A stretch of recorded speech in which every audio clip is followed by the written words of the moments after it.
अनादि मूल अक्षर मूर्ति सद्गुरुवर्य श्री गुणातीतानंद स्वामी ने बात कही कि एक भगवान और साधु के महात्म्य की बातें निरंतर करना और सुनना।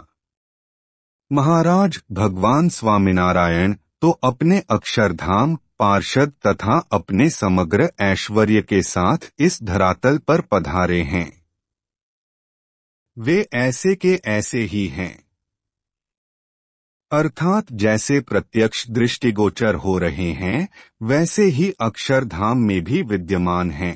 देह का त्याग करने के बाद जिनको प्राप्त करना है वे आज देह रहते हुए ही साक्षात मिले हैं। अब और कुछ पाना बाकी नहीं है। इस बात को न समझ पाने के कारण ही जीव में दुर्बलता रहती है, किंतु यह बात समझ में आ जाए तो जीव में कभी दुर्बलता मानने में आए ही नहीं और जीव अन्य प्रकार का हो जाता है, जीव महात्म्ययुक्त हो जाता है तथा महिमा समझने के समान अन्य कोई बड़ा साधन भी नहीं है और बिना महिमा के अन्य चाहे जितने साधन करें तो भी जीव बलिष्ठ नहीं होता है। ऐसी महिमा समझने का कारण तो ऐसे भगवदी का प्रसंग है, परंतु उसके बिना ऐसी महिमा समझ में नहीं आती है। 2 सांख्य विचार करना सीखना और सांख्य के बिना लोभ काम स्वाद स्नेह तथा मान ये 5 दोष तथा अध्यात्म अधिभूत और अधिदैव ये 3 ताप, इन सभी का दुहक मिटता नहीं है और बिना सांख्य के तो सत्संग आधा कहा जाता है। आत्म सुखी रहना हो तो सांख्य विचार करना सीखना। 3 प्रहलाद जी ने बहुत दिनों तक नारायण के साथ युद्ध किया परंतु भगवान को जीत नहीं पाए। फिर भगवान ने प्रहलाद जी से कहा, इस प्रकार युद्ध करके तो तुम मुझे जीत नहीं सकते। मुझे जीतने का उपाय तो यह है कि जिह्वा से मेरा भजन करना, मन में मेरा चिंतन करना और नेत्र में भी मेरी मूर्ति रखना। इस प्रकार निरंतर मेरी स्मृति करना। फिर प्रहलाद जी ने उसी प्रकार अभ्यास किया, तब भगवान 6 महीने में ही वश में हो गए। आठ भगवान को प्रसन्न करने के लिए यह उपाय सर्वोपरि है, उसे सीखना।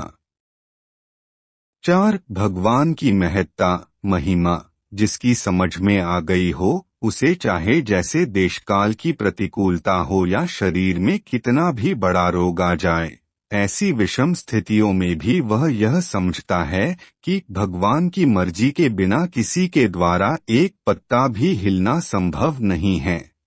ऐसा समझकर सुखी रहता है और ऐसा नहीं समझता, उसे यदि किसी प्रकार के विपरीत देशकाल आदि आ जाए तो उसका सत्संग छिन्न भिन्न हो जाता है। 5 यह जीवात्मा साधन तो क्या करेगा? वह तो जैसे कोस जोतकर फसल पकाना, उस प्रक्रिया में मेहनत अधिक है क्योंकि उसे पशु खाए पक्षी खाए। उसी तरह साधन के द्वारा कल्याण होना काफी मुश्किल है और भगवान की प्राप्ति द्वारा कैसा होता है? तो जैसे संपूर्ण पृथ्वी पर बारिश होने से फसल तैयार होती है और दाने पकते हैं, फिर चाहे जितने पशु खाए पक्षी खाए चोर ले जाए फिर भी दाने कम नहीं होते। और कुएं तालाब तथा नदियों का पानी कम हो सकता है परंतु समुद्र का पानी कभी भी कम नहीं होता है।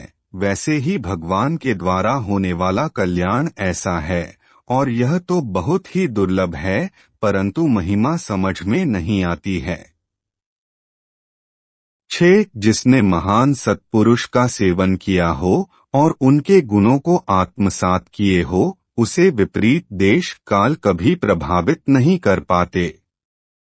वह किस प्रकार? तो जैसे सूर्य के समक्ष अंधकार एकत्र होकर जाए पर वहां टिक नहीं पाता। 7 भगवान में जुड़े हो और भगवान की आज्ञा में रहते हो तथा भगवान की मर्जी को जानते हो, ऐसे साधु के साथ अपने जीव को जोड़ना।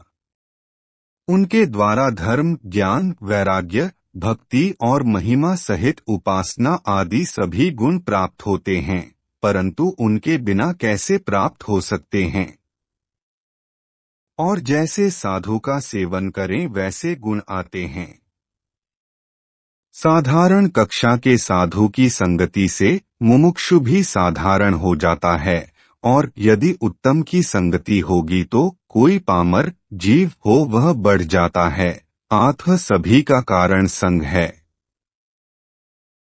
8 इंद्रियाराम हो वह दबता है, परंतु आत्माराम किसी से नहीं दबता, क्योंकि इंद्रियाराम को तो सेवा करके या पदार्थ देकर भी दबाया जा सकता है, पर आत्माराम क्यों दबेगा? क्योंकि उसे तो कुछ चाहिए ही नहीं, और वह तो अनंत को दबा देता है, परंतु स्वयं दबता नहीं है। 9 संसार छोड़कर जो त्यागी हुआ वह दुख मात्र को मिटाकर सुखी हो जाता है, परंतु त्यागी होने के बाद भी वासना का दुख रहता है। वह वासना लोभ की, काम की, स्वाद की, स्नेह की तथा मान की है। वह वासना जैसे जैसे मिटाते जाए वैसे वैसे सुखी होता। 10 इंद्रियां, अंतःकरण ये सभी कुसंगी हैं। आत्म उनका जिन जिन विषयों से संसर्ग होता है उनके तद्रूप हो जाते हैं, वैसा ही जीव का स्वभाव है। ऐसे जीवात्मा को भगवान के साधु धर्म, ज्ञान, वैराग्य, भक्ति, महिमा, उपासना आदि सभी गुण प्रदान करते हैं। 11 रूपवती स्त्री, अत्यधिक द्रव्य तथा अच्छा सा घर इतना मिल जाए तो सत्संगी को भी माया का बंधन हो जाता है, क्योंकि इनमें से जीवात्मा निकलता ही नहीं है। 8 ये चीजें जैसी तैसी साधारण मिले वही अच्छा है। 12 दोष रहते हैं और मिटते नहीं हैं, तो क्या वे केवल दोष ही हैं या उनमें कोई गुण भी है? यह प्रश्न है। उसका उत्तर यह है कि दोष पीड़ित करते हैं, इससे सत्संग में दीन अधीन रहा जाता है। सत्संग की गरज रहती है, भगवान की स्तुति होती है और दोषों के क्लेश के कारण ज्ञान होता है, उसके बिना ऐसी गरज नहीं रहती। 8 ये गुण हैं। 13 देह से क्रिया करता हो और अपना स्वरूप उससे पृथक समझकर भजन करता हो तो बहुत समास होता है, परंतु क्रियारूप होकर उसमें मिल जाए तो ठीक नहीं है। 14 करोड़ काम बिगाड़ कर भी एक मोक्ष सुधार लेना चाहिए, और कदाचित करोड़ काम सुधर गए परंतु एक मोक्ष बिगाड़ दिया तो उसमें क्या किया? अर्थात कुछ नहीं किया। 15 नवधा भक्ति आदि साधनों से जीव शुद्ध तो होता है, परंतु बातों कथा वार्ता करने सुनने से जैसा शुद्ध होता है वैसा नहीं होता। 8 शब्द जैसा तो कोई बलवान नहीं है। 16 शिवजी मोहिनी स्वरूप में मोहित होकर व्याकुल हो गए, बाद में अंतर में देखा तो पता चला कि अपने स्वामी की माया में मैं मोहित हो जाऊं, उसमें कौन सी बड़ी बात है। जब उन्होंने इस प्रकार विचार किया तब अंतर में शांति हो गई। 8 देश काल का प्रभाव तो पड़ता ही है, परंतु ज्ञान से वह दुख मिट जाता है। 17 भगवान ने कहा है कि जैसा मैं सत्संग के द्वारा वश में होता हूँ वैसा तप, यज्ञ, योग, व्रत, दान आदि साधनों के द्वारा भी वश में नहीं होता हूँ। नरोध्यति मां योगो सांख्य धर्म एव च न स्वाध्यायस्तपस्त्यागो नेष्टापूर्त न दक्षिणा व्रतानि यज्ञश्छन्दांसि तीर्थानि नियमा यमा है यथावृंधे सत्संगः सर्वासंगापो हि मांग। श्रीमद् भागवत 11/12 1-2। अर्थ सर्व संग निवारक सत्संग द्वारा मैं जिस प्रकार वशीभूत हो जाता हूँ, वैसा योग, सांख्य, धर्म, स्वाध्याय, तप, त्याग, इष्टापूर्ति, दक्षिणा, व्रत, यज्ञ, वेद, तीर्थ, यम नियम आदि किसी से भी नहीं होता। वह सत्संग क्या है? कि परम एकांतिक को हाथ जोड़ना और वे जैसा कहे वैसा करना, वही है। 18 जीव तो बहुत बलवान है।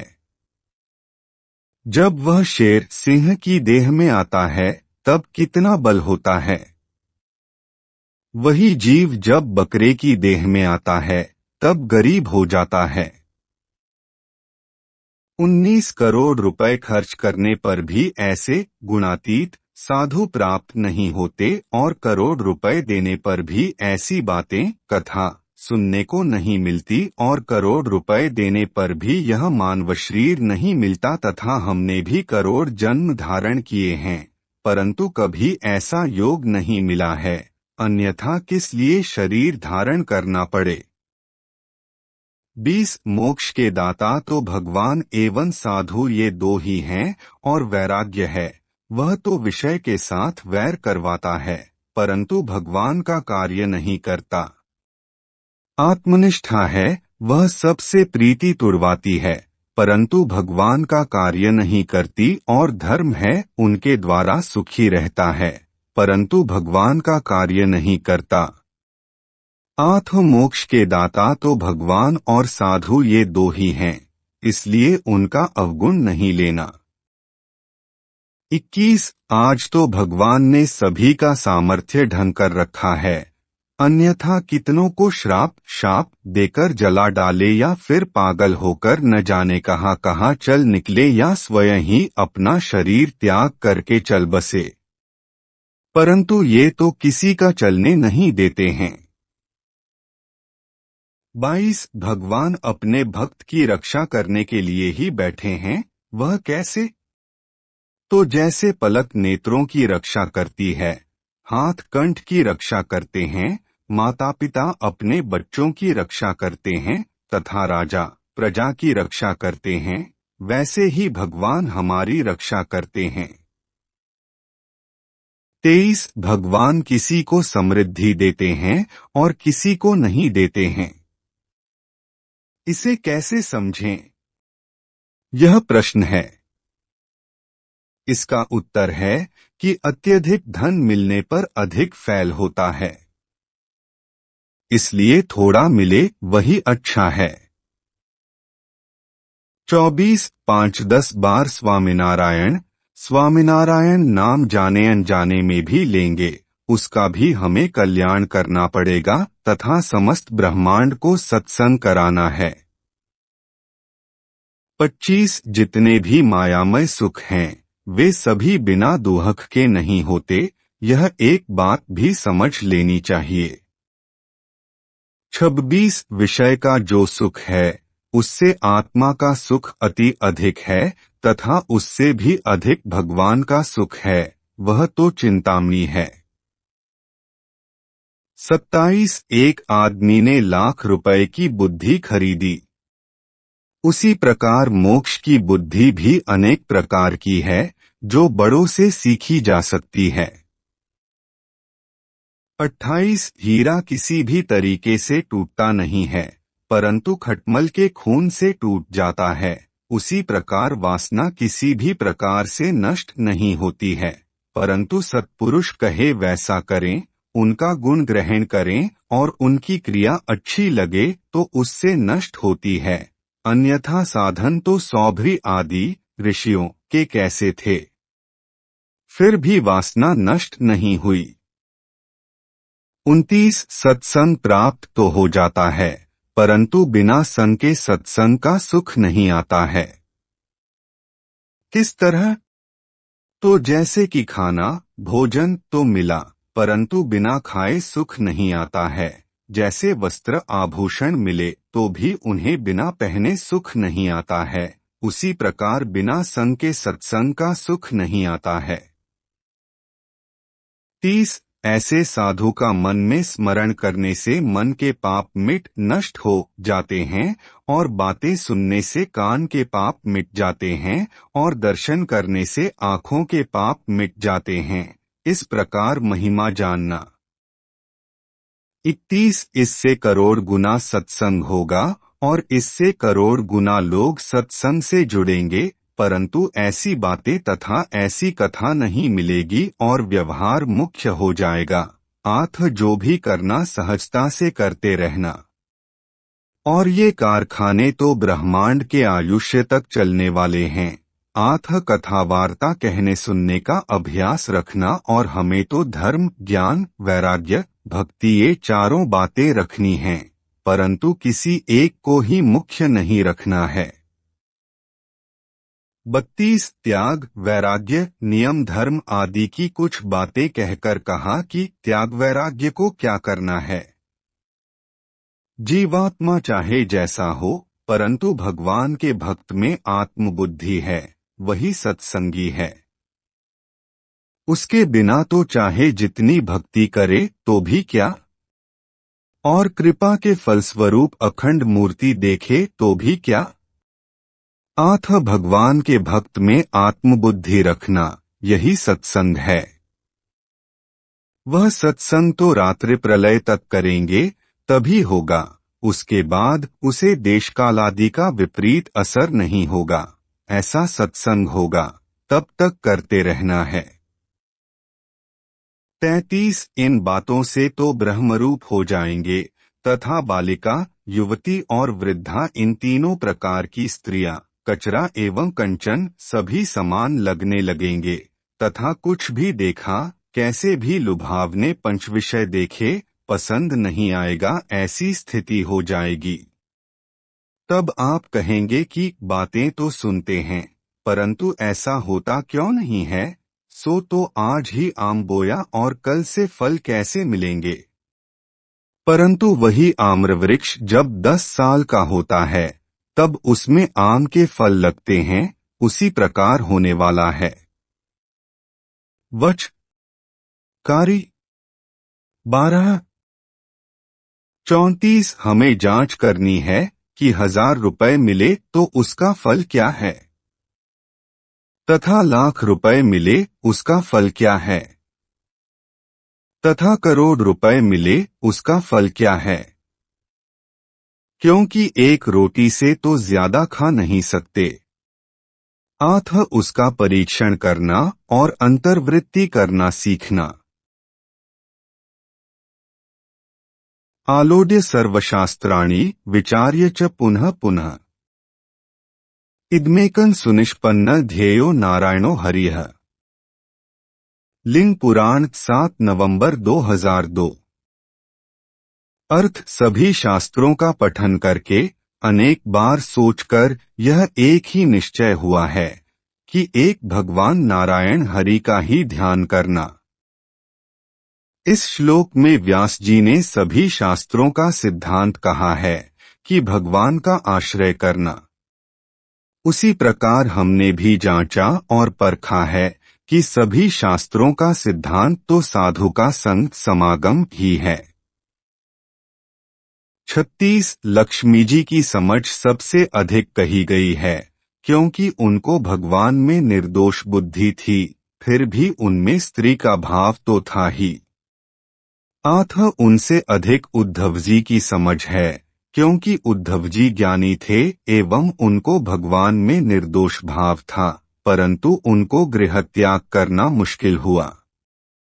आथ उनसे भी अधिक तो जड़ भरत एवं सुखदेव जी की समझ है, क्योंकि उनको स्त्री पुरुष का भाव ही नहीं था।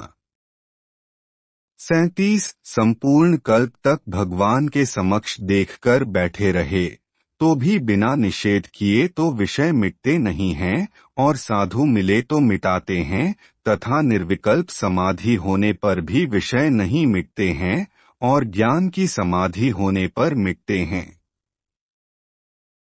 38 अंतःकरण रूप माया का कलह तो बहुत भारी है, क्योंकि जड़ भरत का कैसा वैराग्य, और कितने बड़े राज्य का त्याग किया, फिर भी विघ्न हुआ। तथा सौभरी एवं पराशर आदि कैसे थे।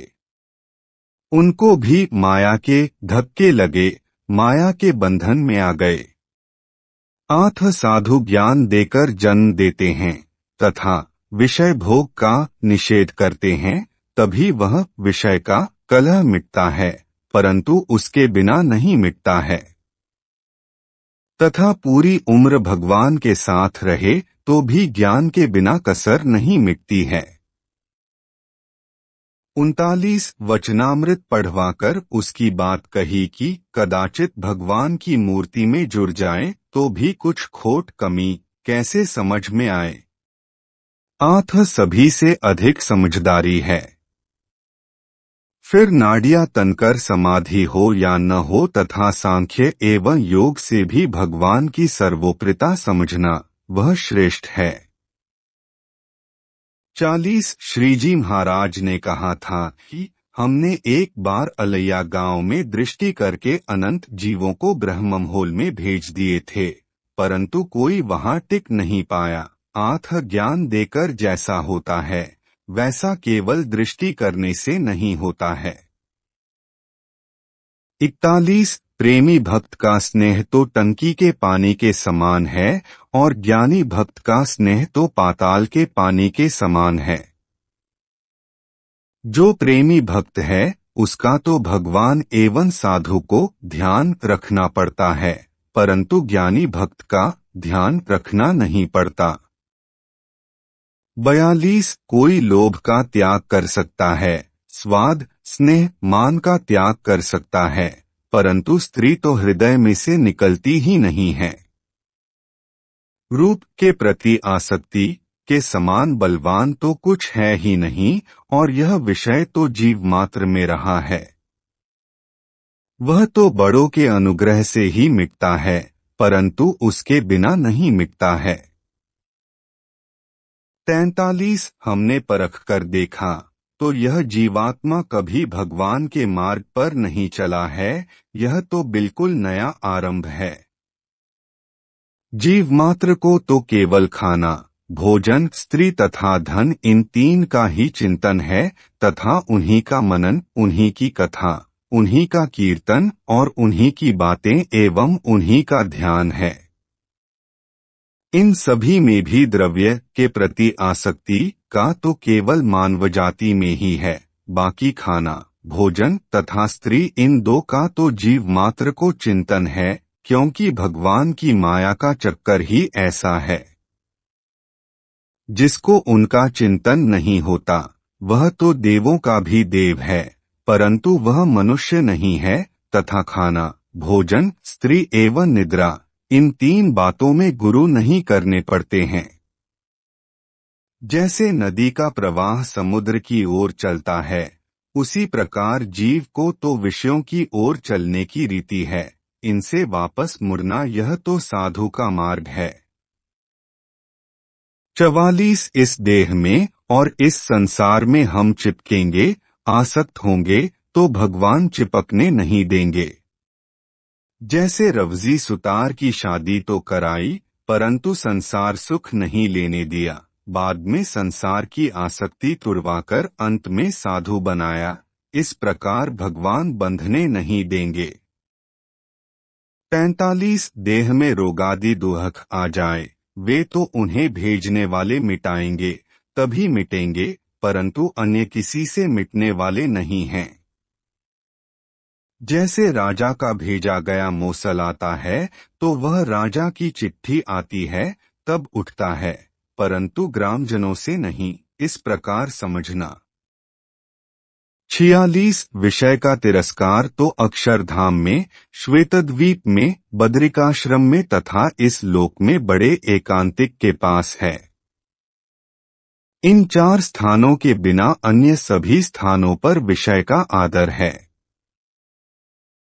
47 भगवान का धाम गुणातीत है और जीव को गुणातीत करना है तथा हमने यह ज्ञान सुना है जो अन्यत्र कहीं मिलने वाला नहीं है, और हम भी अन्यत्र नहीं रह पाएंगे और ये मिले हैं वे भी छोड़ने वाले नहीं हैं, ऐसा उनका कौशल है।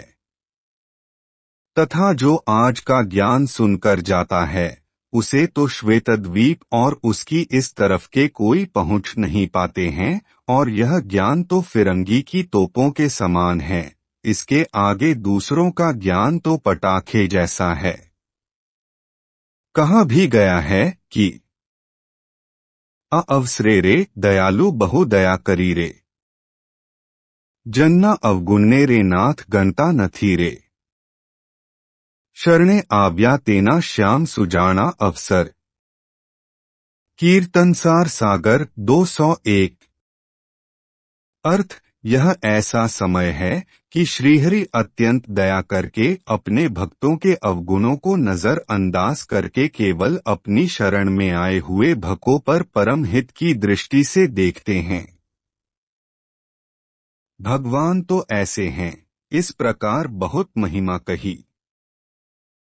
48 बद्रिकाश्रम और श्वेतद्वीप के मुक्त को त्याग वैराग्य का बल है, तथा गोलोक और वैकुंठ के मुक्तों में प्रेम मुख्य है, तथा अक्षरधाम के मुक्त तो ब्रह्मरूप हैं। 49 भगवान के भक्त को तो विश्व सुख प्राप्त हो वही नरक है। कहा गया है कि कुंताजी दुहख मांग के लीनो एही भक्त की रीति वे, विषय आनंद न लहे स्वप्न में जाहि प्रभुपद प्रीति वे। अर्थ, कुंताजी ने दुहख मांग कर लिया था क्योंकि भक्तों की यही रीति है जो स्वप्न में भी पंच विश्वों के आनंद को नहीं चाहता, क्योंकि उनकी प्रीति प्रभु के चरणों में है। यह भक्त का लक्षण है। 50 ये सभी काम छोड़कर फुर्सत से बैठकर बातें सुन रहे हैं, उसे ऐसा समझना कि कोटि करोड़ काम कर रहे हैं।